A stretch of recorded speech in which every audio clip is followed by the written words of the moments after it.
এরপর সিপাহী জেলার শ্রেষ্ঠ পুরস্কার আশার আলো স্বসহায়ক দল। এরপরে ওয়াই থেকে সাম্বাই বদল এসএইচজি ববিতা দেববর্মা।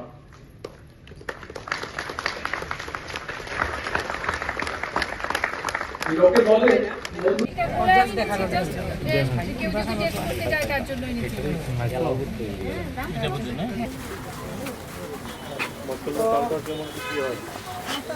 আমাদের একটাই লক্ষ্য, আমাদের ত্রিপুরাকে আত্মনির্ভর ত্রিপুরা গঠন করা।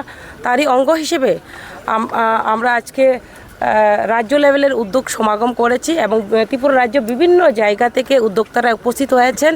যে আমাদের লক্ষ্য হচ্ছে আমাদের যে ইন্ডাস্ট্রিয়াল কমার্স দপ্তরের সহযোগিতায় যাতে করে ত্রিপুরা রাজ্যে আরও আমরা যারা আমাদের ইন্ডাস্ট্রির উপরে ইন্টারেস্টেড রয়েছেন তাদেরকে লোন বিভিন্ন কিছুর সহযোগিতায় তাদেরকে আরও যাতে এমএসএমইর যে স্কিমগুলো রয়েছে সেগুলো পাইয়ে দিয়ে আমাদের ত্রিপুরাকে আমরা অর্থনৈতিক দিক থেকে আরও এগিয়ে নিয়ে যেতে চাই।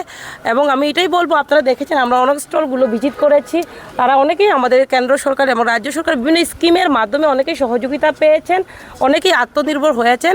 এবং আমাদের লক্ষ্য যে কর্মসংস্থান বাড়ানো এবং আত্মনির্ভর করা।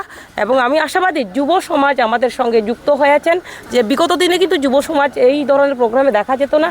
আজকে এই প্রোগ্রামের মাধ্যমে অনেক বিভিন্ন কলেজ থেকে পার্টিসিপেট করেছেন, অনেক যুবক মেয়েরাও কিন্তু বিগত দিনে মহিলাদেরকে দেখা যেত না, যুব সমাজ দেখা যেত না। আজকে আমরা সেটা লক্ষ্য করেছি এবং আমি আশাবাদী আমাদের একত্রিত প্রয়াসে আমরা আমাদের ভোকাল ফর লোকালের উপরে গুরুত্ব দিয়ে আগামী দিনে আমাদের ত্রিপুরা রাজ্যকে আমরা এক শ্রেষ্ঠ ত্রিপুরা রাজ্য গঠন করব এবং বিকশিত ত্রিপুরা গঠন করব।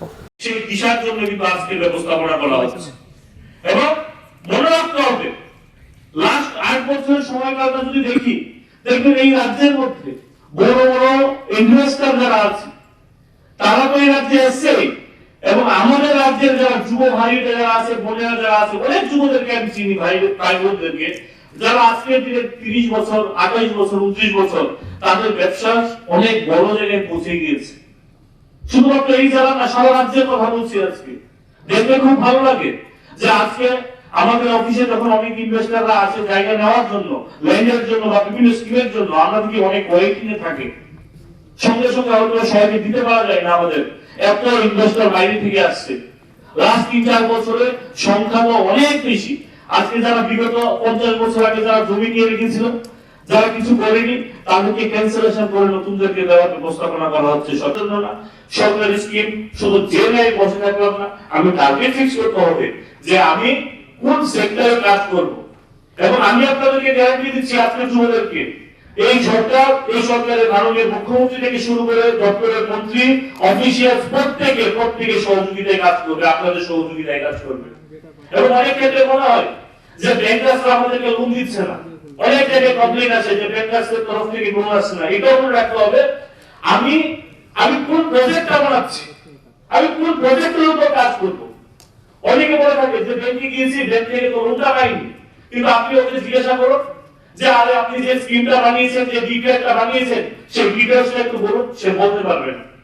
কারণ বিগত দিনে আমরা দেখেছি শুধুমাত্র সাবসিডি নেওয়ার জন্য, কোন স্কিমকে ইমপ্লিমেন্ট না করে শুধুমাত্র সাবসিডির জন্য দেখা গিয়েছে আমি ভরপুর সাবসিডিজ লোন নিয়ে নিলাম।